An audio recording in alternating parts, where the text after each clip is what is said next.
Hello বন্ধুরা, দেখো আজকে আমার বাপি এসেছিল।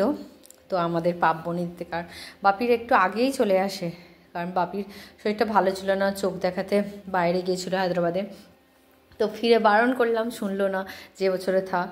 তো দেখো কত কিছু আমার বাপি দিয়ে গেছে, বারণ করা সত্ত্বেও সে ছুটে এসে জানে বাউনি বাঁধা হয়ে যাবে।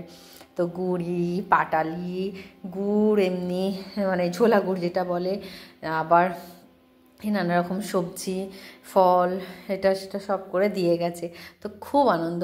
হয়তো তোমরা বলবে যে এটা আবার কি, এতে কি আনন্দ, কিন্তু বাবার দেওয়া জিনিসে যে কি আনন্দ সে মানে বলে বোঝানো যাবে না। যতই স্বামীর থাকুক, যাই থাকুক, মা বাবা দিলে সেটার তুল্য জিনিস হয় না। তো এই সব কিছু, আমার কী যে আনন্দ হচ্ছে না, ভাবছি কখন আমি আমার বাপির এইসব জিনিসগুলো রান্না করব আর কখন এসব করব। আর নারকেল তো পাওয়াই যাচ্ছিল না, এনেছিল কটা। তো যাক, আবার নারকেল হয়ে গেছে ঠাকুরের দয়া। গোপুজির খেতে ইচ্ছা করলে গোপুজি যেখান থেকে পারে সব জোগাড় করে নেবে, তাই নয় কি? তো চলো, আজকে বেশিক্ষণ সময় দিতে পারবো না, কারণ আজকে পার্বণের প্রথম দিন আমাদের বাউনি। তো এবার পিঠে করা আরম্ভ করতে হবে, কারণ সন্ধ্যের আগে আমার গোপুজিকে দিতে হবে। তো একটু তাড়াতাড়ি আরম্ভ করে দেবো। ওকে, বাই।